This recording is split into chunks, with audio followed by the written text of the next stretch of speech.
This story kicks off in a drugstore where Ruby, the kingdom's most renowned alchemist, was crushing the self-esteem of her assistant, Lloyd, to dust for being a useless, brain-dead, incompetent fool.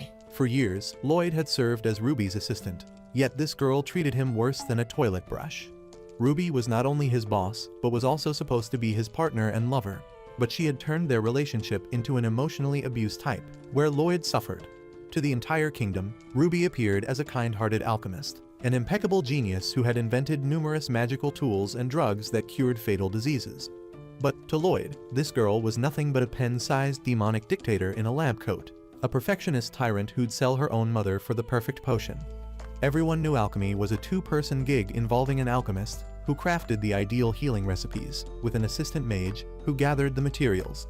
However, according to statistics, Ruby stood out as an exceptional genius, boasting a result rate of 100%, while in contrast, Lloyd struggled with a mere 40% success rate in finding materials, far below the average assistant mage's expected 90%.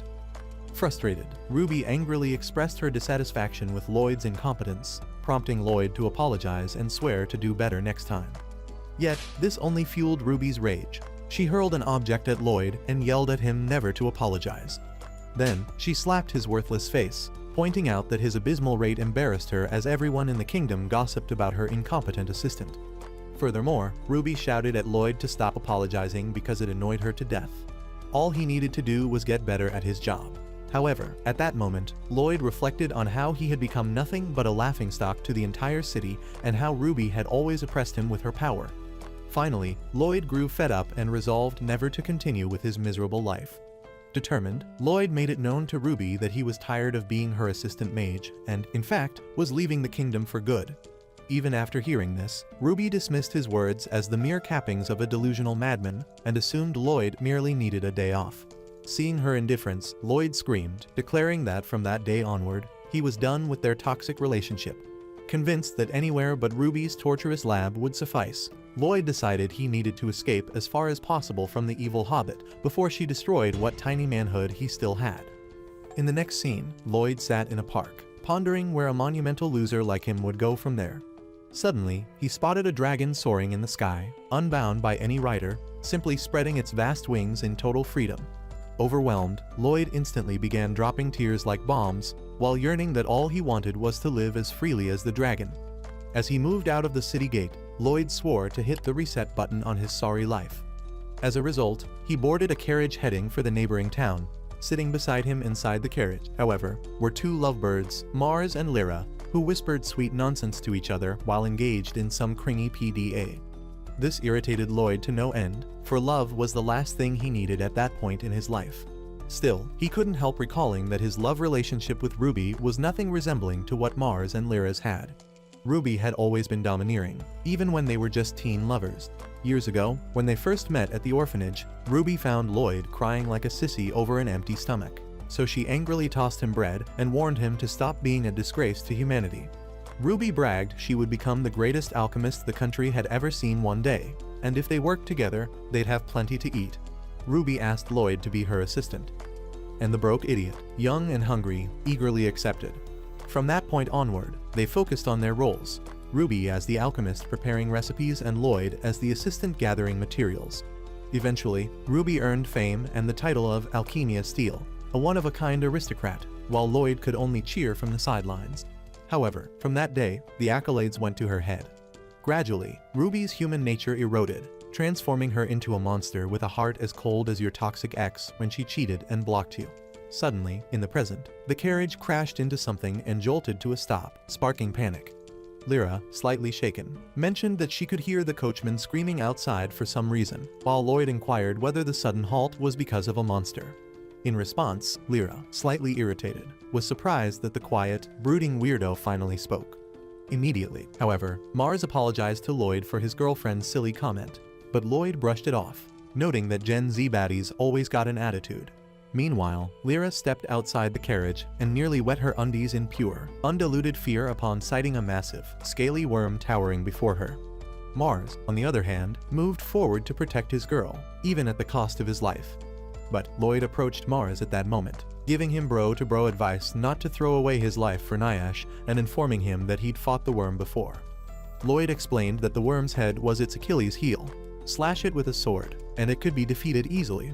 However, Mars pointed out that reaching the monster's head seemed impossible, given its enormous size. Just then, mid-conversation, the giant worm charged at Mars and his girl and was about to send them to the pearly gates. But in a swift main character move, Lloyd yanked the helpless couple out of harm's way and, wielding his Merlin staff, obliterated the monster with one powerful magic blast. Witnessing such a powerful attack, Mars and Lyra stood astonished, especially Lyra, who couldn't believe such a feat was possible. As the journey resumed, Lyra, now in full fangirl mode, praised Lloyd's magic skills and confessed that she was a low-level mage. Desperate to level up, Lyra threw herself at Lloyd's feet, begging to become his student. She also took this moment to apologize for roasting him earlier. Lloyd, being the bigger person, accepted the apology and reminded her that young people make dumb mistakes all the time. Hearing this made Lyra burst into tears of gratitude. Excited yet curious, Lyra demanded to know the identity of the great mage before her. Lloyd then asked if she'd heard of Ruby, the great alchemist, to which Lyra, fangirling hard, replied that Ruby was the GOAT, the renowned alchemist famed for her incredible inventions. With that confirmed, Lloyd cleared his throat and inquired whether Lyra knew the name of Ruby's famous assistant. Disdainfully, Lyra responded that the assistant was far from famous, but rather infamous, known as the notorious screw-up whose failures cost Ruby money. Hearing this, Lloyd could only bow his head in shame, while Lyra questioned why he'd asked about Ruby's assistant. Filled with shame, Lloyd admitted that he was the very assistant she'd just roasted harder than barbecue, leaving Lyra popping her eyes in shock. As they disembarked from the carriage and stood at the town's entrance, Lloyd recounted his painful history with Ruby to Lyra and Mars. Lloyd revealed that he'd quit being Ruby's assistant and had come to the town to start afresh. Deeply moved by Lloyd's tale of abuse, Lyra praised him as an amazing mage who just lacked confidence in his abilities. Together, Lyra and Mars promised to help Lloyd get back on his feet, and with that, they stepped into the town, united in purpose. Stepping inside the bustling city, Lyra and Mars introduced themselves as adventurers and then inquired whether Lloyd would like to join them in the adventuring business. But Lloyd declined, asserting that he wasn't cut out to be an adventurer. Undeterred, Lyra, aiming to persuade him, bragged about how they made crypto money as adventurers by just slaying monsters, collecting loot, and exploring dungeons. Nevertheless, Lloyd remarked that being an adventurer sounded suspiciously like his old job, except with a daily dose of insults from a tiny, psychotic boss, and then suggested they continue the discussion over lunch. Mars and Lyra, hellbent on fixing Lloyd's train wreck of a life, shoved a paper at him during the meal, demanding he list jobs he'd actually not suck at. Lloyd considered numerous options, yet he still couldn't write a dang thing down for a few minutes. Watching him struggle, Mars whispered to Lyra that Lloyd must have sacrificed his dreams for Ruby. Lyra then turned to Lloyd and informed him to think outside the box by including jobs he had never considered before. Eventually, Lloyd scribbled something down and handed the paper over to Lyra. Lyra scanned the paper and realized that every job Lloyd had listed reflected his fear of Ruby tracking him down like a psycho ex. Mars, trying to work with what he had, suggested Lloyd open a tool shop since he was a walking encyclopedia on materials harvesting. Lloyd mulled it over but quickly dismissed the idea, fearing Ruby would waltz into his shop demanding free supplies. Next, Mars pitched the idea of carpentry, but Lloyd, the pessimist, imagined the evil leprechaun showing up and forcing him to roof an entire castle out of spite. Running out of ideas, Mars pleaded with Lloyd to join them as an adventurer. Lyra supported the suggestion, assuring Lloyd that the odds of Ruby finding him were slimmer than Zendaya's waist, and even if the evil roach did, he alone could decide whether to work for her again. Nearly in tears from their kindness, Lloyd agreed to become an adventurer, fully aware it was high time he stopped living in a past dominated by fear of Ruby. Upon arriving at an inn, Lloyd bade farewell to Mars and Lyra, promising to meet them at the guild first thing the next morning to register as an adventurer. With that, Lloyd entered the inn, resolute in training his skills for his grand debut at the Adventurers Guild the following day. Later that evening, while practicing, Lloyd was ambushed by two jacked-faced thugs. The one with a head like a pineapple demanded that Lloyd surrender all his cash, but before Lloyd could respond, they were abruptly struck by an ice blade erupting from the ground. Stunned by such advanced magic, Lloyd turned to see who cast it and was astonished to find a smoking hot chick standing before him. Meanwhile, the thugs, enraged by the attack, charged at the girl. Realizing, however, that if this mysterious ice princess unleashed another spell, the town might turn into the North Pole, Lloyd took it upon himself to subdue the thugs by smashing their skulls into the dirt with his magic like a budget Hulk. Once the thugs had been dealt with, Lloyd faced the girl, explaining that using an ice spear in town wasn't exactly the most brain cell efficient move, and then cautioned her to be careful. Impressed by how effortlessly Lloyd dispatched the thugs, the girl apologized, thanked him for saving her life, and then noticed a scratch on his cheek. Leaning closer, she assured Lloyd she excelled at healing magic, healed him, and then introduced herself as Iris. Lloyd, still recovering from the close contact moment, asked if she lived in town, to which Iris casually replied that she had just arrived that day. Surprised, Lloyd noted the coincidence and shared that he, too, had just arrived. Intrigued, Iris asked about his occupation, and Lloyd declared himself an adventurer. In turn, Lloyd inquired whether Iris worked, and she admitted she was currently unemployed. Curious, Lloyd asked why she'd come to the town, to which Iris explained she came only to enjoy the town's famous tapioca milk tea. In response, Lloyd assured her he knew the perfect shop to find some. But just then, Iris glanced at a tall building, mentioning it was growing late and her attendants would be waiting at her inn. Hearing attendants, Lloyd deduced the girl must be loaded, probably a princess fresh out of her royal castle. So, he tried rizzing Iris up with a cringe Discord pickup line, asking if she was a rope because he'd love to hang with her. Amused, Iris smiled, impressed, and agreed to linger a bit longer. Then, Iris requested a favor, and Lloyd, still simping hard, eagerly offered his help. For her request, Iris pleaded with Lloyd to assist her in finding her way home. Meanwhile, as Lloyd and Iris conversed, Lyra and Mars lurked behind a building, observing the exchange like two gossiping old women. On the other hand, Lloyd readily agreed to help Iris find her way home, so he suggested they visit the Adventurers Guild, which was the best place to find reliable directions. As they stepped inside the guild, they encountered some angry-looking dudes who instantly recognized Lloyd as the incompetent deadweight hindering the kingdom's greatest alchemist and charged at him. Without hesitation, Lloyd gripped his Gandalf staff and summoned ensnaring vines from the ground, trapping the meatheads and squeezing them tighter than your undersized jeans. The more the brutes struggled, the tighter the vines gripped, though not quite as tight as your mom held onto me last night. Just then, a commanding female voice boomed from the top floor, demanding to know why the guild had suddenly turned into a WWE match. Turning, Iris recognized the fiery baddie as Isolde. Curious, Lloyd asked Iris if she knew the chick, and Iris revealed that Isolde was her bodyguard knight. Simultaneously, Isolde spotted Iris beside Lloyd and was dumbfounded, wondering why the Holy Saint was in the Adventurers Guild. The second the adventurers at the guild realized Iris wasn't just some random pretty face, but the actual saint of the kingdom, they flung themselves to the floor, groveling at her feet and apologizing for attacking her. Yet Iris, being humble, urged them to rise, claiming they must have mistaken her for someone else. Lloyd, still clueless, asked one of the groveling fools what was so special about being a saint. Irritated by the question, the adventurer explained that the saint was the kingdom's sole possessor of a unique ability known as the Holy Law Power. According to him, this power could revitalize even life itself and transform barren, dead land into a flourishing expanse. Furthermore, the dude with a fat head elaborated that regions untouched by this holy power were deemed uncultivated territories, teeming with high-ranking demons. Additionally, the eye patch clarified there was only one saint per nation, and since Iris's birth, the entire country had pampered her. Meanwhile, Isolde fumed over the fact that the guild's adventurers had dared lay their filthy hands on the saint. So, in a fit of rage, she angrily announced that every single one of them was demoted to R rank as punishment for their actions. In tears, the pathetic adventurers pleaded for forgiveness, feigning ignorance, while Iris, too, interceded on their behalf, and then stunned Isolde by declaring she was no longer a saint. Iris explained that a new saintess had already been appointed to replace her, but the adventurers suspected she was capping to spare them punishment, and even Isolde struggled to believe it. Later that night, outside the Adventurers Guild, Lloyd apologized to Iris for being the reason she was attacked, claiming it was due to his trash-level reputation. Instead of replying directly, Iris simply stated she enjoyed their time together and then pleaded with him not to apologize. Playfully, she leaned closer, flirting with Lloyd a bit, and remarked that she might start expecting too much from him if he spoke too formally.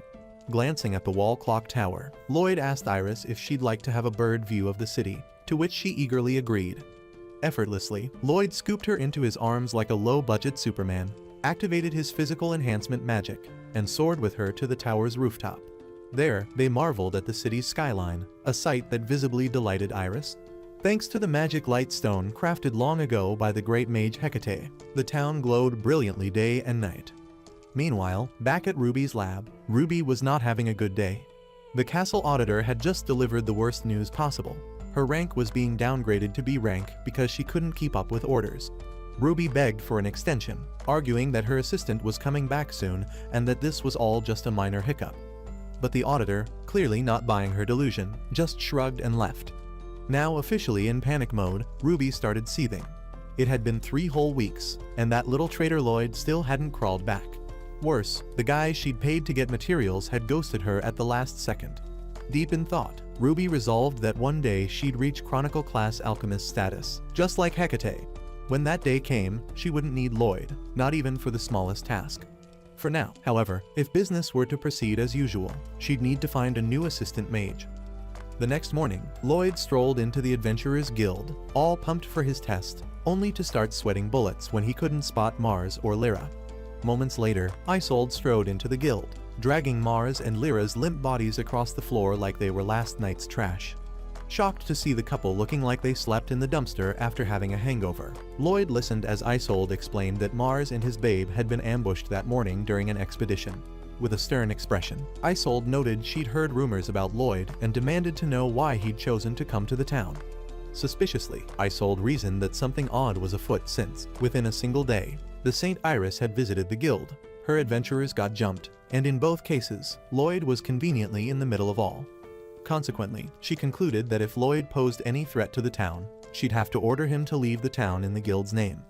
Just then, Mars regained consciousness and loudly asked Lloyd if he'd finally become an adventurer, alerting Isolde to Lloyd's intentions. In the next scene, Isolde, Lloyd, Mars, and Lyra rode in a carriage toward the guild test location. This site housed the Trial of Crystal, which every new recruit needed to touch. When Lloyd inquired about the crystal's purpose and why he had to interact with it, Isolde explained that the crystal, a hidden treasure, measured the strength of those who touched it. Additionally, she revealed that it could disclose a person's vocation, aptitude, and personal diagnosis. However, inwardly, Isolde believed the crystal would unveil Lloyd's true nature and help her deduce his reasons for coming to town. Soon, they reached the Temple of Wind, where Isolde informed Lloyd that the crystal resided on the tower's top floor, though they'd need to eliminate several monsters to get there. While ascending the stairs, Lloyd, with his big mouth, decided to ask Isolde if she'd touched the crystal and, if so, what her vocation was. Annoyed, Isolde snapped that her vocation was none of his business, but suddenly, Lloyd alerted the team to the presence of monsters on the floor. Monster spiders and beetles swarmed from every direction, attacking the group. One of the monster spiders was burnt to a crisp by Lyra, while Isolde, using the power of the wind magic, was able to repel and fight off some of the insects, leaving Lloyd in awe. Lloyd, on the other hand, used his physical enhancement ability to evade the attack of the spider, and then, using lightning magic, he was able to send a beetle, attempting a sneak attack from behind, to the afterlife with an electric shock that could have powered an entire village. Observing Lloyd's skills firsthand, Isolde decided to probe him further for answers. She inquired to know what Lloyd would do when faced with a monster stronger than him. Grinning, Lloyd replied that he'd bombard it with 16 consecutive bursts of explosion before retreating. Hearing this, Isolde became even more intrigued about Lloyd's true identity, knowing that the 16 bursts of explosion were the highest level of magic. After defeating all the monsters, the team decided to have a lunch break based on Isolde's orders. Isolde brought food to the team, and as they chewed on it, they realized the food was better than Gordon Ramsay's and were shocked that Isolde wasn't only good in combat, but she could throw down in the kitchen as well. Isolde casually explained that as the only daughter of the lord of the town, she had to learn all kinds of skills to live up to her family's name. After the meal, Isolde directed the team to resume their climb to the tower's summit. While ascending, Lyra whispered to Lloyd that she suspected Isolde was desperately hiding her crystal-revealed vocation like a cheating girlfriend with a WhatsApp message and asked if he wasn't curious to know. Shrugging, Lloyd admitted that even if he was dying to know, people often guarded such secrets fiercely. Eventually, they reached the top floor and found the trial crystal as anticipated. To show Lloyd how it worked, Isolde grasped the crystal and asked it to reveal her abilities. In response, the crystal clearly stated that her abilities were advanced magic and swordsmanship.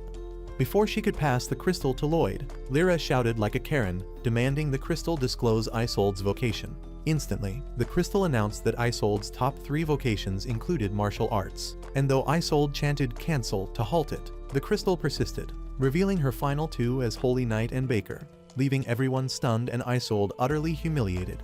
An awkward silence ensued until suddenly, a massive griffin swooped in from nowhere, crashing into the ground and sending the group sprawling. In the chaos, Isold fumbled the trial crystal, and the griffin swiftly snatched it with its beak, demolished the tower's roof, and soared off, leaving Lloyd lamenting that he never got to know his vocation. The team immediately chased after the griffin. Lloyd, desperate to get back the crystal, quickly zapped lightning magic at the griffin, but the creature dodged the attack with ease. Lloyd immediately cranked it up with thunder magic, but the sheer force of the attack nearly toppled the entire tower to the ground. To prevent anyone from getting hurt, Isold suggested that they off the beast, but this time they used common sense rather than reckless magic. Unfortunately, the griffin suddenly vanished from sight. That's when Lyra's 2 brain cells finally clicked. Instead of chasing the griffin blindly, she asked the crystal for Isold's favorite food, and the crystal instantly exposed Isold's deepest, darkest secret food, a fluffy cake. Armed with this embarrassing intel, the squad tracked the griffin's location, occasionally tossing in more humiliating questions about Isold just to hear the crystal snitch, causing Isold to turn redder than a lobster in embarrassment. Eventually, they cornered the griffin in a tight corridor, but this creature was moving like it had a nitro boost. Realizing they needed speed, Lloyd activated physical enhancement magic, launching the entire team forward like they were the Justice League. Meanwhile, outside the tower, some guild nobodies loitered like bored housewives, gossiping harder than a knitting circle on wine night. One dude with a tragic hairline speculated about Lloyd joining the guild, while another, rocking a face even a mother would not love, joked about how Isold was probably grilling Lloyd to death with her harsh training. Their chuckles were cut short when the griffin suddenly came bursting through the walls, nearly giving them all a heart attack. Before they could scream, Lloyd and Isold, still in hot pursuit, scooped them up like ragdolls and dropped them off to safety. Isold then ordered Mr. Receding Hairline to lead the team and evacuate the tower. Back to the action, Lloyd finally trapped the griffin and bombarded the bird with water bullets, but all he did was renovate the tower against his will. Realizing he needed to lure it outside, Lloyd dramatically swore he'd do whatever it took to get that crystal back. Isold, watching him, started connecting dots like a detective in a crime show, and the only answer her chicken brain could come up with was that Lloyd needed the crystal so he could seize St. Iris's powers, given he already had her under his balls. At that moment, Lyra, growing impatient, stepped forward, activated silence magic learned from Lloyd, and vanished from the griffin's sight. With the beast unable to detect her, Lyra leaped skyward and, wielding her staff, whooped the head of the griffin so hard the bird practically coughed out the crystal it had in its mouth. Everyone's eyes widened in astonishment as the crystal emerged. Without wasting a second, Isold and Lloyd dove desperately to catch the crystal ball like Andre Onana on a good match day. But ultimately, Lloyd secured it and immediately asked the crystal to reveal his vocation. After a brief silence, the crystal declared that his vocation was to serve Ruby for life. Stunned, Lloyd's eyes bulged out in shock like spongeballs as he recalled a past traumatic moment when Ruby caught him reading alchemy books, kicked over the fire stand to set the books ablaze, and decreed that as her assistant mage, he was forbidden to study alchemy. In the present, Lloyd could not control the tears from dropping as he questioned why life was cooking him harder than a broke dude on a Black Friday. He lamented to Isold about how he had been cruelly fated to do Ruby's bidding for the rest of his life and how he didn't want to live such a miserable existence. Lloyd declared that all he wanted was to change his life, yet even the universe conspired against him. Mid-lament, however, the overgrown bird staged a sudden comeback, charging straight at Lloyd. Fortunately, Isold intercepted the assault with her blade. While grappling with the griffin's claws, Isold advised Lloyd that despite the crystal's grim prophecy, his life's final decision rested in his hands. Furthermore, Isold shared that she was destined to be a baker, bringing joy to people with her delightful cakes, yet she chose to become an adventurer instead. After this pep talk, Isold announced she'd push the griffin out of the tower with all her strength and instructed Lloyd to strike it with full force. She executed her plan, and without a second thought, Lloyd first unleashed wind magic, followed by thunderstorm magic, obliterating the griffin into nothingness. As the dust settled, Lloyd gently placed the trial crystal back on its slab, where it belonged. Isold, stepping up, admitted she'd misjudged Lloyd, suspecting he'd come to town with some evil scheme in mind, and then apologized for her hasty judgment. Smiling, Isolde assured Lloyd that if he wanted to start over, the town wasn't such a bad place, and she was very much rooting for him. Gratefully, Lloyd thanked her, and Isolde, not yet finished, announced that to celebrate his passing the adventurer's test, she'd treat him to something special, prompting a sheepish grin from Lloyd. As the team exited the tower, Mars and Lyra rushed over, congratulating Lloyd on becoming an adventurer, and informing him that he could now take weekly quests from the guild. Feeling the love from everyone, Lloyd felt confident he could thrive in that very town. Meanwhile, a few days later, at a downtown inn, Iris's steward, Nero, cheerfully brought a delicious meal to her room, only to learn from one of the maids, Sephilia, that Iris had left early for magic practice. Furthermore, Sephilia added that since Iris's return, she'd been acting oddly hyper. Disheartened yet irritated, Nero wondered if Iris's sudden change in behavior was a result of this mysterious mage she had recently met. Anxiously, Nero pressed Sephilia for details about the night Iris and Lloyd met. Calmly, Sephilia explained that on the night they arrived, Iris had snuck out in the middle of the night, and that was when she encountered Lloyd. Infuriated, Nero shouted that Sephilia should have told him sooner. Convinced Iris had been ensnared by a scammer with mystical riz, Nero informed Sephilia that he'd join the next escort to confront the wretched fraud himself. A week later, at the Adventurers Guild, Lloyd had been partnering with Mars and Lyra for missions, completing them with remarkable speed. However, Isolde, who surprised everyone by baking a massive cake for the group, advised that Lloyd should attempt a solo mission rather than glue Mars and Lyra like a leech. With that, Lloyd accepted a solo task to eliminate goblins deep within the Great Forest. Though tormented by Ruby's devilish voice in his mind, Lloyd remained determined to act on his own terms. Consequently, after the mission, he resolved to cook his favorite dish, pot au feu, despite devilish Ruby pressuring him to make curry instead. While preparing the meal, he heard a sudden water explosion behind him. It turned out a rushing stream had surged to his location, carrying an unconscious Iris within it, startling Lloyd. Immediately, Lloyd pulled her from the water and demanded to know what had happened. Now awake, Iris explained that she'd been practicing magic by the river when something went awry, and the current swept her there. Anxiously, Iris mentioned her concern for her servants, who'd be having a meltdown about her safety. However, Lloyd assured her that once her clothes was dried, he would take her to her servants. In the meantime, he asked if she'd like to try his favorite dish, to which Iris eagerly agreed. Just then, Lloyd noticed the river had soaked his cooking pot, diluting the food, and he began lamenting his inability to even prepare his beloved meal. As he sat in despair, Iris approached the pot, tasted the dish, and cheerfully declared it delicious. Surprised, Lloyd thanked her and then shared that the meal was also the favorite of his childhood friend, a mage. Additionally, Lloyd confided to Iris that his friend had dreamed of becoming the kingdom's greatest alchemist, while he was just like her errand boy, someone who helped her out and did as he was told. But then, Iris responded that success in any endeavor required others' support. She further praised Lloyd as the type who aided people, expressing her deep admiration. Lost in the moment, Lloyd gazed into Iris's eyes, wishing he could restart his life with her beside him. Lloyd admitted to Iris that he'd initially believed escaping Ruby would fix everything. Yet, since arriving in the new town, he'd realized that without changing his mindset, nothing would improve. Nodding, Iris agreed, and then revealed that her refusal to change had cost her the saintly title. Meanwhile, peering through peculiar binoculars, Nero, accompanied by Sephilia, watched Iris eat Lloyd's food and fumed, wondering what Lloyd was feeding her. On the other hand, Lloyd resolved to learn more about Iris's maids since he could tell they were important to her. Before Iris could respond, her head maid, Teru, emerged, so Iris had to introduce her to Lloyd. Teru thanked Lloyd for looking after Iris, then promptly scolded Iris for recklessly training advanced magic. Iris apologized but explained that to live free of the saintly burden, she needed to become stronger, not just for herself but for others, too. Lloyd, touched by her words and compassion for people, pleaded with Teru to let him teach Iris basic magic skills. This made Iris excited, but Teru warned that if she sensed any danger, then she would have to stop the training. As Lloyd and Iris departed for the training, Nero raided Lloyd's camp like a budget CSI, hunting for evidence of malicious intent toward Iris. But instead of uncovering dark secrets, he found Sephilia living her best life, stuffing her face with Lloyd's cooking like a shameless foodie.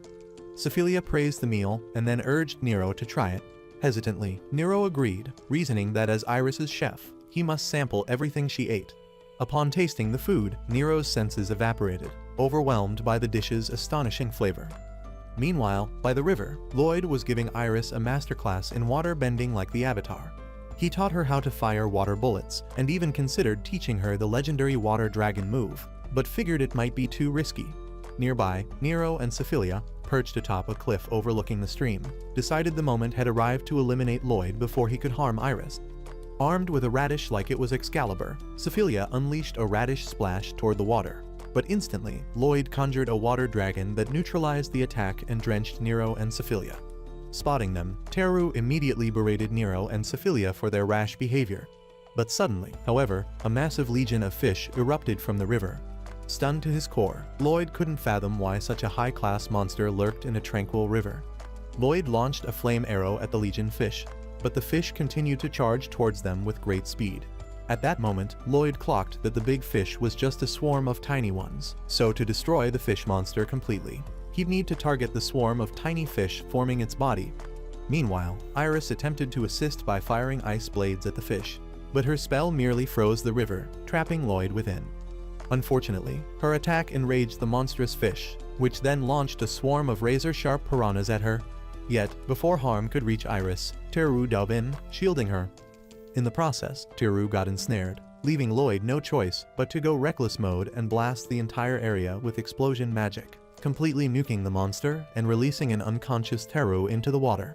Seeing Teru unconscious, floating in the river and at risk of drowning, Iris panicked and, without realizing it, summoned a water dragon, astonishing all present.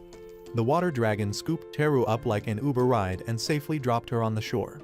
Eventually, Teru regained consciousness and praised Iris's magic.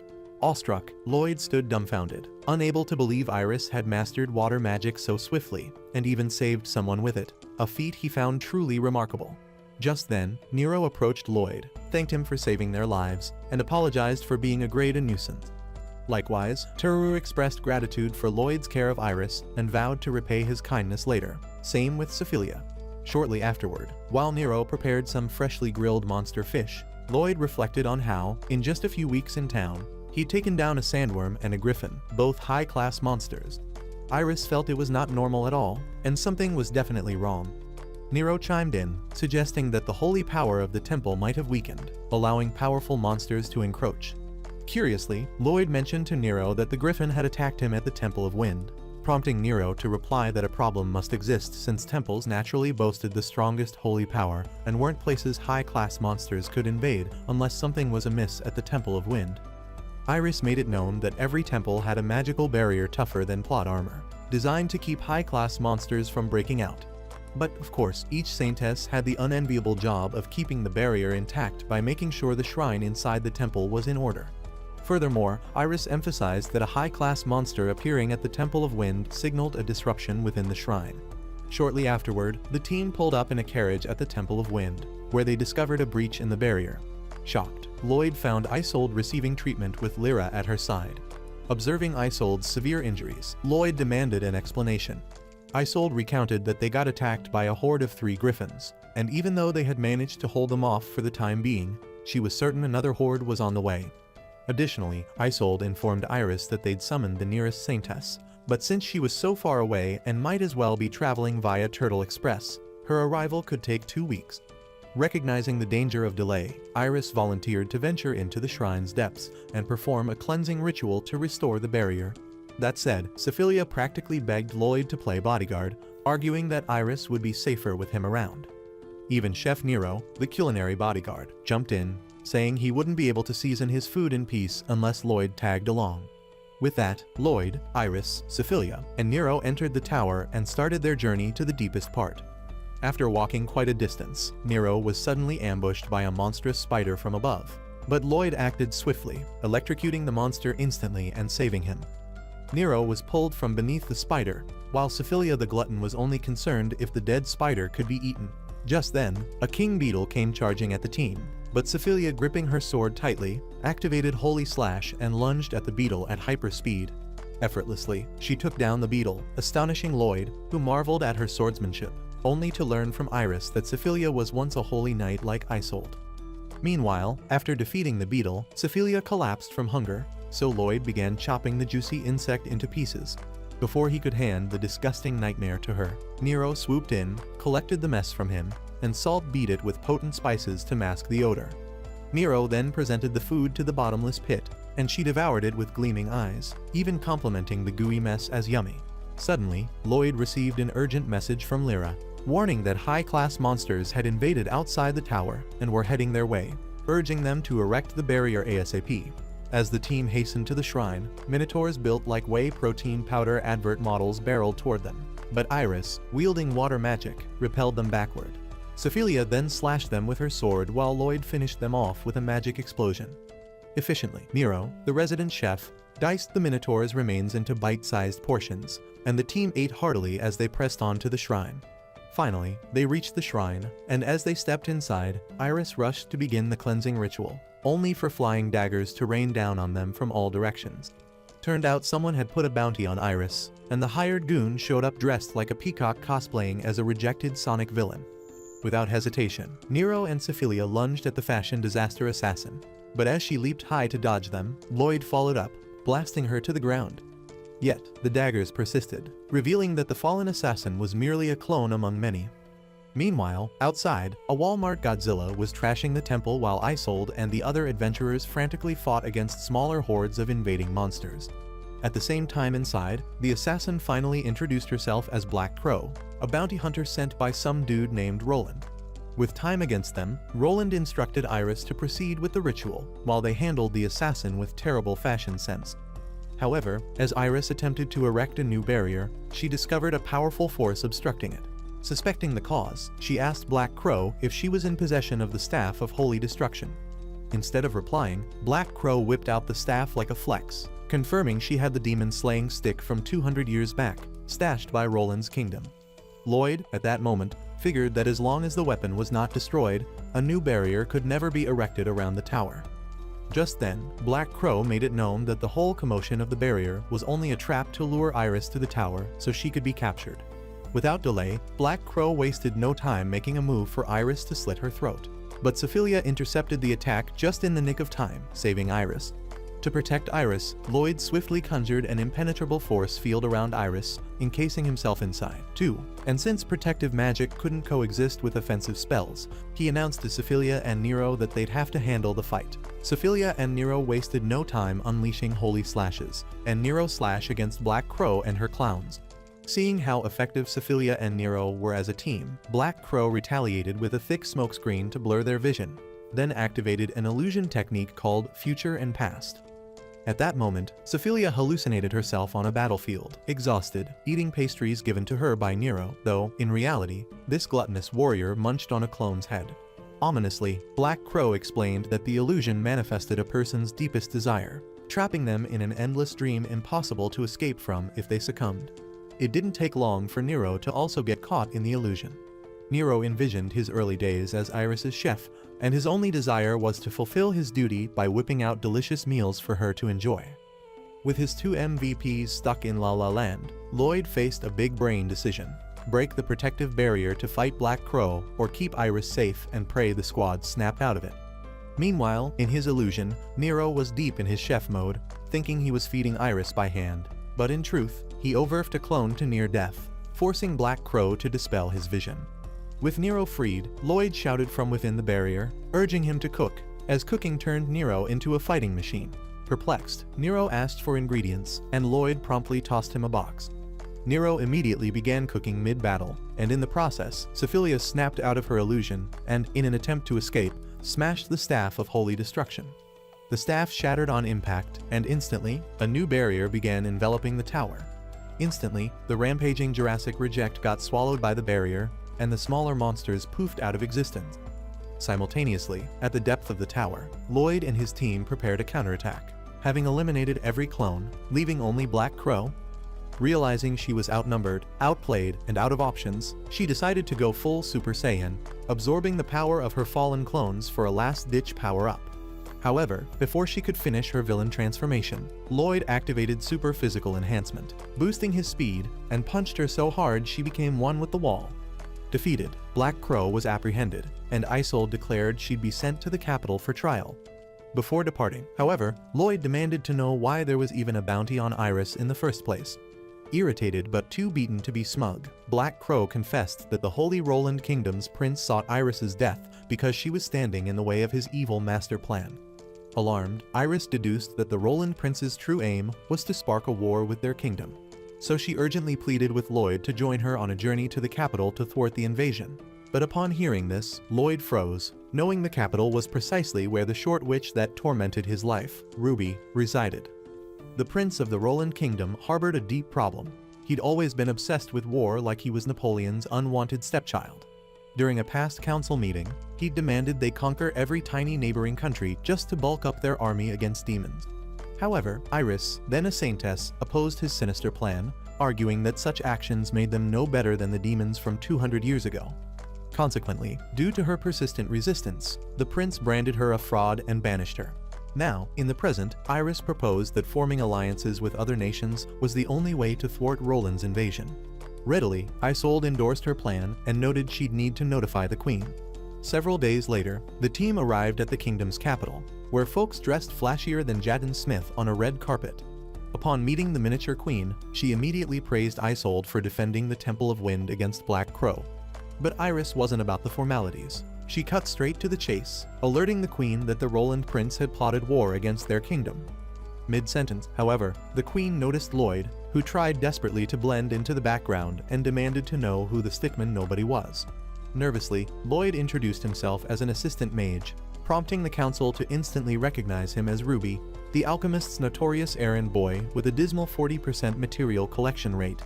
Before they could roast him any harder than life already had, Iris jumped in to save his dignity, casually dropping that Lloyd had defeated Black Crow.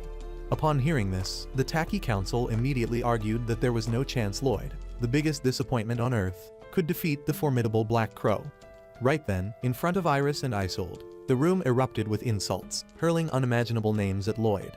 The queen immediately silenced their filthy, insultive mouths and then decreed that the only way to verify Iris's claim was for Lloyd to duel the kingdom's most refined knight commander, the Dandelion Knight of 100 Flowers. Lloyd, upon hearing this, immediately spiraled into depression, and though Isolde tried to rally him, not even a promise to have a taste of her milkshakes could lift his spirits. In the end, Sophilia was the one who snapped him out of his self-pity, reminding him he had protagonist privileges and needed to act like it.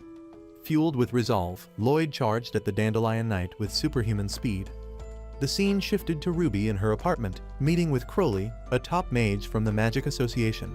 This Crowley, a hero who'd helped defeat the Demon King 200 years ago, now lived quietly in the countryside yet remained revered as the association's finest. Ruby, being the scheming gremlin she was, wanted to recruit Crowley for some side quests and, naturally, resorted to bribery. She whipped up some homemade cookies and tea, hoping to boost her approval rating. Clumsily, however, she tripped and nearly gave Crowley a first-degree burn with scalding tea. Crowley immediately activated a barrier that shielded him, but he still managed to get a taste of her creamy tea and hated it. Getting down to business, Crowley agreed to help with one request, which was to gather alchemy materials, which made Ruby happy despite her initial flop at hospitality.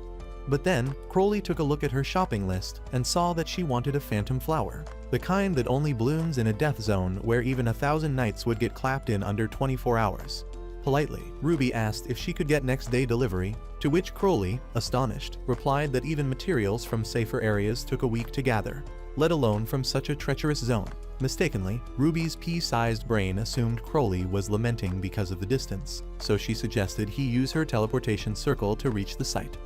In response, Crowley acknowledged that he liked the fact that Ruby was passionate about alchemy, but she needed to at least stop being a greedy leprechaun and consider others. More firmly, Crowley warned that the uncharted area where the flower grew was so deadly that even the Hulk would never survive a day. Smirking in disbelief, Ruby retorted that Crowley's old age must have messed with his senses, and then informed him that her former assistant, Lloyd, used to venture into the area almost every time like it was McDonald's, and at all times always returned with her needs met. Crowley remarked that if what she said was true, her former assistant must be a chronicle mage and was no match for him. Stunned, Ruby fell silent for over a minute, reeling at the thought that Lloyd, the bumbling fool, could be a chronicle mage. She recalled nights they'd shared when Lloyd whimpered like a scared little wuss, terrified of the dark. Totally convinced Crowley was nut. Ruby scoffed, accusing him of concocting excuses to mask his own incompetence. Ruby roasted Crowley, asking how he could call himself the best when he was really just a washed-up old man with 0 balls. Crowley, now radiating pure fury, had had enough. He told Ruby he wouldn't take that level of disrespect from an underdeveloped flat plywood and demanded she retract her words. Ruby, however, doubled down, saying she'd rather eat dog poop than apologize to an incompetent mage. Enraged by this, Crowley moved to react, but suddenly, a searing light burst from within him, scorching him from the inside, and he collapsed dead, charred like overcooked beef. Bewildered, Ruby stood frozen, unable to grasp what had occurred, and just then, soldiers stormed the tower, demanding answers about the explosion. Meanwhile, in the Roland Kingdom, a messenger entered the palace, reporting breaking news to the royals that Black Crow had been defeated. Shocked, the old advisor lamented his grave error in entrusting the holy staff of destruction to Black Crow, mistaking her for a skilled assassin when she was merely an eastern thug. Furiously, Prince Geese slammed his staff to the ground, reasoning that Iris was merely postponing the inevitable. In the next scene, it was declared that Lloyd had defeated the Dandelion Knight, convincing the Queen of Iris's claims about Lloyd defeating Black Crow. With that, the Queen resolved to convene a meeting to determine the next steps against Prince Geese's invasion. But Iris begged her not to mobilize the army just yet in the interest of the citizens, claiming what happened at the Temple of Wind was just a mere provocation. The Queen caved, but then announced that the kingdom would cooperate with other allied nations to place a trade restriction on the Kingdom of Roland. On exiting the castle, Iris thanked Lloyd and Isolde for their help. Isolde, however, flexing her rich kid card, suggested that while staying in the capital for the time being, Iris and Lloyd could use her family vacation home as their Airbnb. With their goal in the capital accomplished, Iris's servants requested permission to rest for the day and stated they'd entrust Iris to Lloyd's care. Additionally, Isolde mentioned she'd head to the Adventurers Guild and encouraged Lloyd and Iris to go sightseeing, to which they agreed. Wandering the capital streets like fugitives, Iris and Lloyd marveled at a towering roller coaster, which Iris dubbed the Magical Traveling Fair. As they rode the dragon-shaped ride, Lloyd remarked that he recalled a time he'd clung to a dragon for a full day while battling it. As twilight descended during their street walk, Lloyd asked Iris about her plans for the future if they averted the war. Curiously, he inquired whether she'd return as Roland's saint or seek happiness elsewhere. In response, Iris opened up about her past to Lloyd. Iris explained that at birth, a bishop recognized her talent for holy magic, and because of that, she was placed in an educational institute as a saint candidate. Furthermore, she noted that since other candidates vied for the same role, they underwent history and politics classes, with only the top performer chosen as a saint.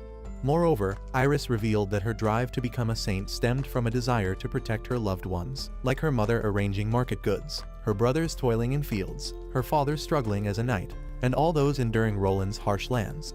However, in the end, because of the misunderstanding she had with Prince Geese, she was ultimately banished for Roland's, and her servants decided to leave with her bows. They believed she was in the right. Iris added that returning as a saint might be challenging, but she longed to live with those dear to her. Moved by her sad story, Lloyd, simping harder than a K-drama lead actor, vowed to do anything to ensure her happiness. Meanwhile, under the glow of a dark and foreboding moon, Ruby was living her Orange is the New Black Nightmare, locked up for Crowley's death. Once a top alchemist, now just some random inmate. While enduring the disgrace of a prominent figure reduced to trash in her cell, she encountered Black Crow and her mentally deranged clones, also imprisoned. Black Crow, ever the opportunist, immediately saw potential in Ruby and suggested they break out together. She reasoned if she brought Roland's top alchemist back home, maybe her punishment for failing at the Temple of Wind wouldn't be as severe. Ruby agreed to the jailbreak, but highlighted their locked prison predicament. Black Crow mysteriously pulled a key from nowhere and unlocked her cell. Ruby suggested using the teleportation circle back at her crib, a plan Black Crow accepted, and together they fled the prison. The next morning, just as Lloyd and Iris were settling into their vacation home, they got an urgent summons to the castle. On getting there, the Queen informed them that a murder had occurred in the royal capital, with the suspect and Black Crow escaping prison. The Queen further disclosed that garrison troops at the border had been attacked, clear indications that the Roland Kingdom had begun its invasion. Iris proposed returning to Roland and try appealing to Prince Geese, but Mars immediately shut down the idea, stating that it would be impossible to enter the city with the army stationed at the border. Iris countered that it might be harder for all of them to enter the city, but with her alone, she might probably pull it off. At that moment, Lloyd had an epiphany and recalled that with the teleportation circle at Ruby's crib, it might be safer to get to Roland. But then again, he realized that going to Ruby's crib would only mean one thing, and that was he would have to confront the unhinged rat, Ruby. Determined, Lloyd tried revealing the plan to the team and then started shaking like a faulty iPhone on vibrate mode. He dropped to the ground, fuming from the mouth, and was gently laid on the bed. As the team speculated about what Lloyd intended to say before his dramatic fainting, Iris remarked that she wished she could peer into his mind. Overhearing this, the Queen signaled 2 attendants to fetch a device and explained that she'd once confiscated a demon tool capable of entering someone's mind. The Queen further clarified that if Iris slept beside Lloyd while wearing it, she could access his deepest thoughts. Iris agreed to use the machine even though she had no idea what to expect, and as she slept close to Lloyd, her consciousness immediately entered Lloyd's mind, finding his essence in an 8-layer. Meanwhile, Lloyd's essence was in Ruby's 8-layer, getting tormented by a monstrous version of Ruby. Monster Ruby labeled him worthless and slow-brained, which made Lloyd cry worse than a child. But then, like divine intervention, Iris appeared, looking more angelic than she deserved. She called out to Lloyd before scolding monstrous Ruby for insulting and berating such an amazing mage like Lloyd. Annoyed, monstrous Ruby asked her to shut her hooker mouth and then mentioned that Lloyd was nothing but a piece of trash, not even worthy enough to scratch her itchy back. In response, Iris snapped, asking Ruby to release Lloyd from her torment, and then attacked Ruby with her water dragon. But just when she thought she had defeated the evil menace, Ruby was back like she never left, making Iris realize that in the world of imagination, brute force would not work. As she considered a different approach, Lloyd started his usual pity party, ranting about how everyone wanted him to man up, but he was just a scared chicken. Lloyd begged Iris to dip and leave him in his misery, but she told him to shut up and accept help. Iris reminded Lloyd that life isn't a solo campaign and real ones ask for backup when they need it. Finally, Lloyd swallowed his pride, reached out, and took Iris's hand. Suddenly, Iris leveled up into a literal giant, grabbed Ruby like an annoying Harley Quinn toy, and stuffed her into a glass jar. With that, Lloyd woke up and revealed to the team that he'd meant to mention earlier about the teleportation circle in Ruby's 8-layer. Wasting no time, the squad made a beeline for Ruby's 8-layer. Lloyd, sweating bullets at the thought of seeing his unhinged former boss, hesitated at the door but eventually knocked. Instead of Ruby's gremlin answering, a knight popped out, inquired about his identity, and stated that the 8-layer was off limits to the public. Stepping forward, Isolde questioned why, and soon, the team gained entry, where the soldier disclosed that the owner faced a murder investigation. Lloyd, naturally, saw this as the perfect excuse to dip, but Isolde insisted they use the teleportation circle since they were already there. Isolde confidently declared that since she'd left her guild in capable hands, she would personally tag along with Roland. Sephilia also volunteered, and after getting the green light from Teru, Iris joined the squad. With everyone assembled, Lloyd lined everyone up, announcing that he'd teleport them one by one because the last thing they needed was a freak teleportation accident where someone ended up with their torso in a tree. Meanwhile, Ruby and Black Crow trekked toward Roland, with Ruby grumbling about the cold. Suddenly, a soldier spotted Black Crow and arrested both her and Ruby in handcuffs. The soldier ordered them to remain silent unless permitted and declared they'd been sentenced to death. At the same time, at the castle of the Kingdom of Roland, a messenger puffed up Prince Geese's ego by reporting that the attack at their enemy's front was progressing well. This pleased Prince Geese's heart, so he cheerfully told the new saint, Ezekiel, standing beside him, that the unification of the continent was the wish of his late father, the king, who was assassinated by demons, and only when he fulfilled that dream would he be able to succeed the throne.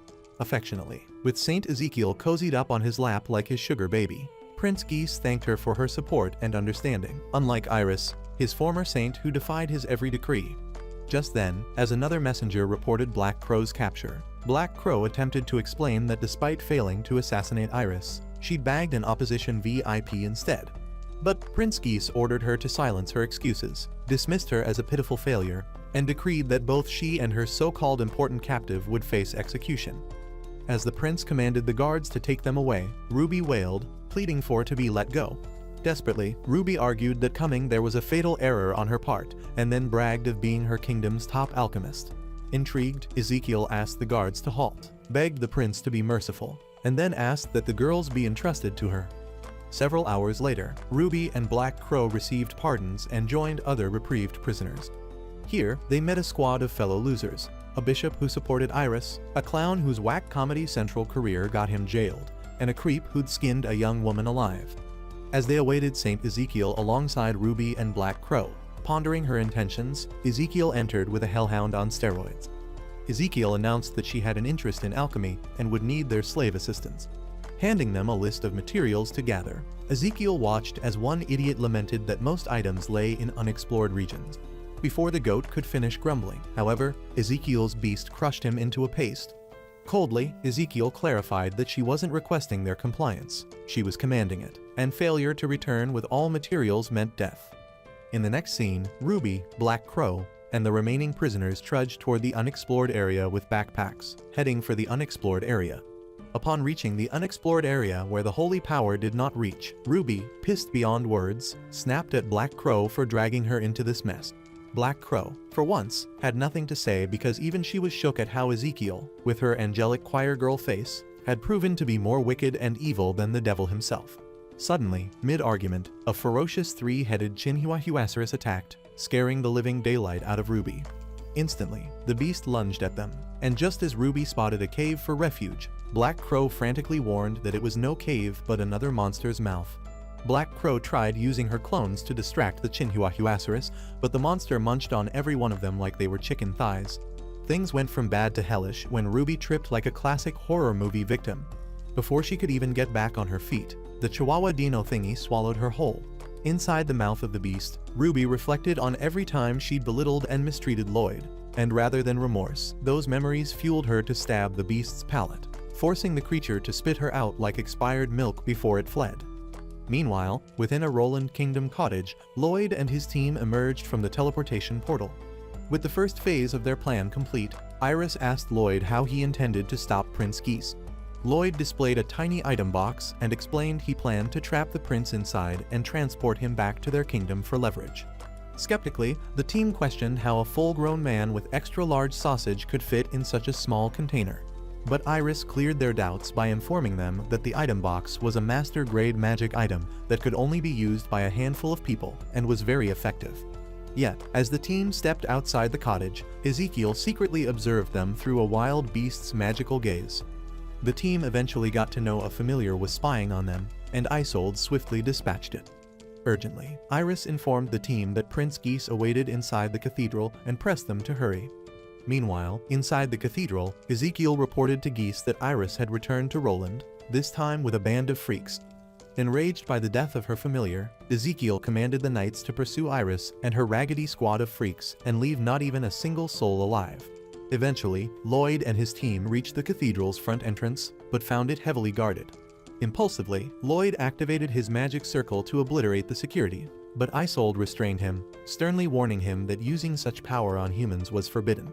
Isolde added that a single strike could kill a civilian instantly and suggested they sneak in undetected. With that, Isolde and Sephilia ambushed the guards, donning their armor as disguises.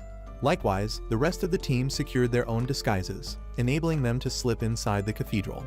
However, as they ventured deeper, nervously trying to blend in, they bumped into two knights of the cathedral, who mistook them for genuine guards and demanded to know why they had left their security post. After a tense, awkward pause, Sephilia stepped forward, claiming they'd heard of a disturbance in the library and were on their way to investigate. However, the nosy, persistent knight insisted on tagging along to check.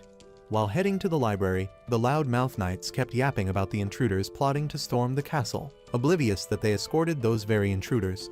The knights who couldn't keep their mouths shut even for a minute, but kept ranting about Isolde and Sephilia, who used to be holy knights but had decided to be traitors.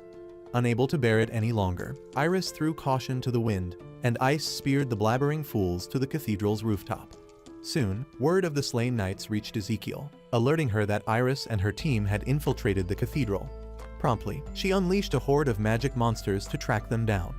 At the same time, Lloyd dispatched the monsters guarding the entrance of the prison, and as the team entered the prison, they found some members of the Adventurers Guild that had been imprisoned unlawfully. The one-eyed adventurer explained that they'd been captured after taking a job near the border. The guy further revealed that Prince Geese unlawfully detained citizens from other kingdoms, forcing them into perilous tasks where monsters devoured them. To rescue the prisoners, Lloyd immediately instructed them to get into his item box, which they hurriedly did.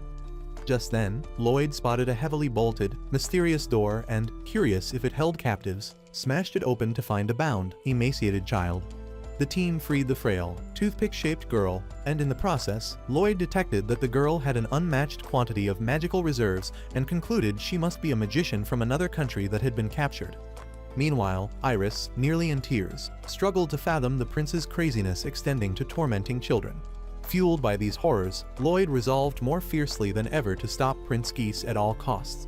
Suddenly, the Cathedral Knights discovered their presence in prison, and as Lloyd and his team fled through a tunnel, they found themselves surrounded by knights and Ezekiel's monsters.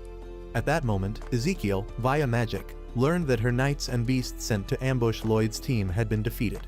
Realizing Lloyd and his crew weren't easy prey, Prince Geese summoned his elite army unit to the cathedral bridge leading to his inner sanctum.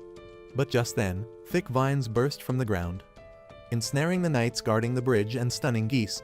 To his dismay, the entire cathedral became entwined with vines, and just then, Lloyd and Iris emerged from hiding, demanding Geese surrender peacefully. Infuriated, Geese accused Iris of aligning with demons to tip the scales against humanity. However, Iris defiantly retorted that Geese merely feared his sinister plan unraveling and proclaimed that she and her team aimed to protect the people from a tyrant like him, which was a true saint's duty. Angrily, Iris shouted that Geese would have to defeat them to even dream of ruling the kingdom. As those words echoed, an energy blast hurtled toward them, but Lloyd conjured a barrier just in time to shield them. Dramatically, it emerged that Ezekiel had launched the attack, declaring she'd arrived to grant Iris's wish by crushing her and her team.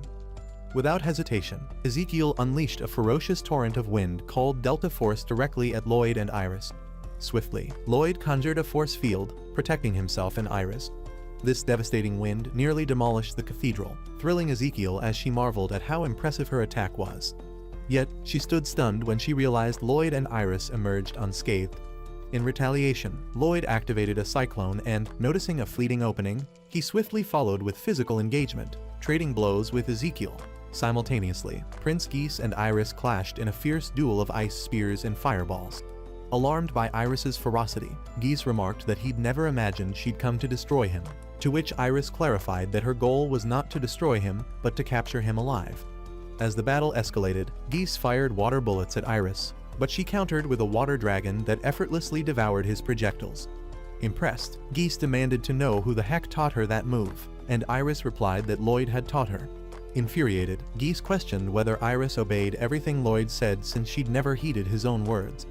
At that moment, Geese began recalling when Iris first arrived at the castle as a saint and how he had initially envisioned she would be the perfect partner to help him rule.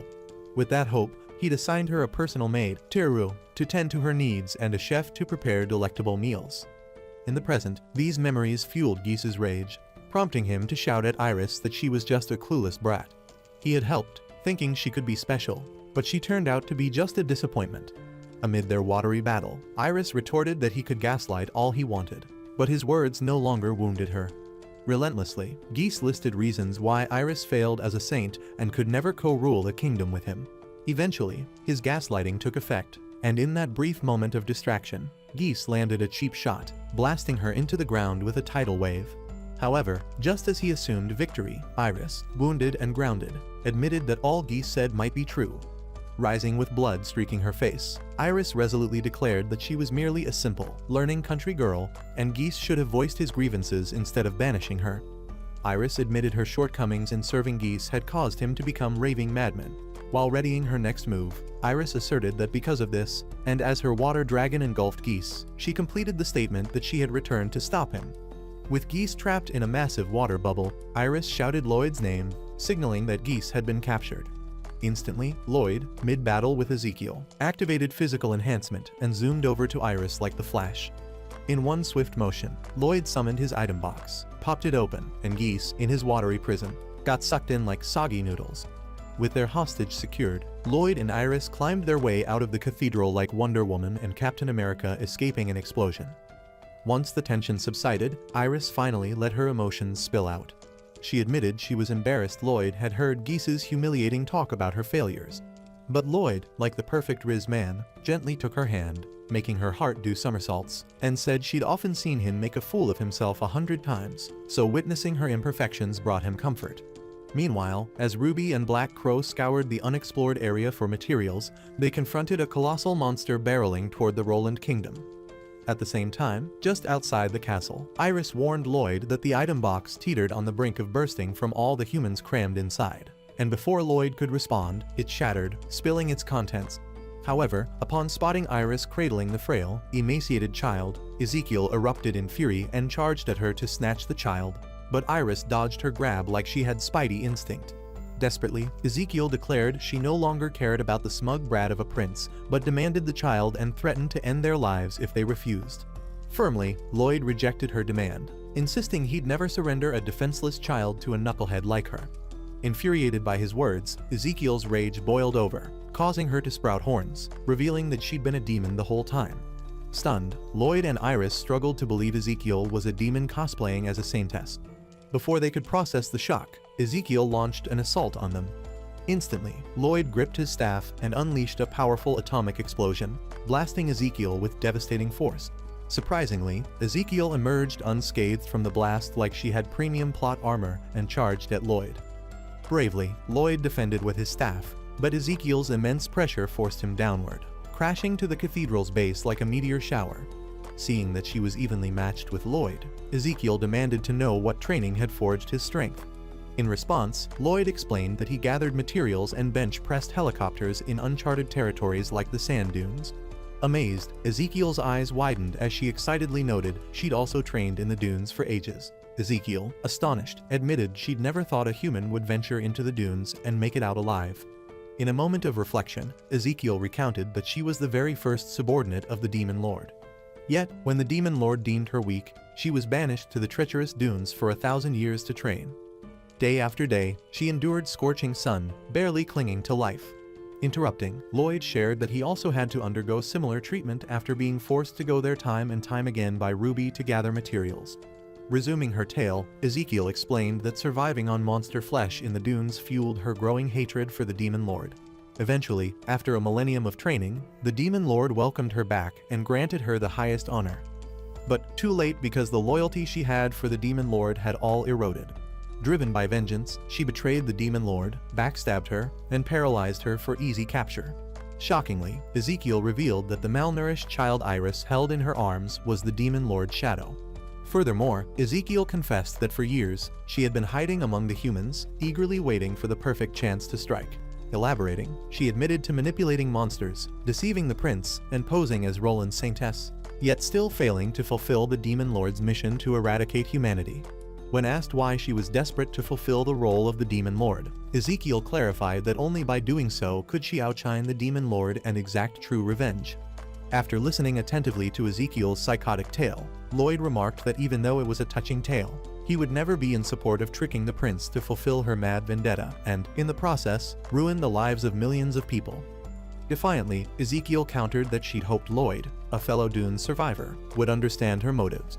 Ezekiel further warned that since Lloyd had thwarted her revenge, she promised that next time, she wouldn't just be talking, she'd be wiping out entire kingdoms, and this time, no human would be alive to stop her. Meanwhile, between the unexplored land's boundaries and the cathedral, Ruby and Black Crow observed the colossal monsters gaining entry inside the cathedral. Just as they were processing the horror show, some oversized, feathered demon decided Ruby's back looked like a scratching post and slashed her with claws sharper than her attitude. Back at the main battlefield, Ezekiel hopped onto one of the monstrous behemoths and demanded Lloyd hand over the starved Demon Lord child. Defiantly, Lloyd refused to comply with her command.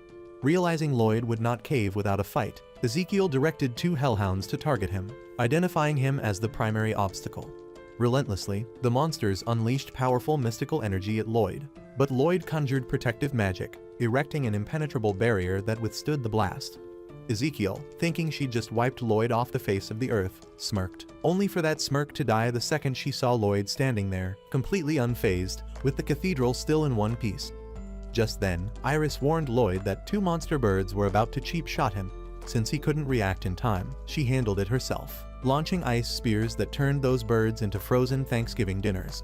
With more bird monsters swarming from all directions, Ezekiel cackled maniacally and taunted Lloyd, reminding him that fighting against overwhelming numbers of monsters should bring back fond memories of the dunes. Meanwhile, noticing the explosion rocking the cathedral, Isolde and Sephilia, who'd been standing guard, wondered what the heck was going on. Just as they prepared to rush in, a stampeding monster nearly flattened them into pancakes. But Isolde pulled out a last-minute barrier, saving both their skins. At that moment, Isolde declared they weren't about to just sit around watching in 4K. They needed to help Lloyd ASAP.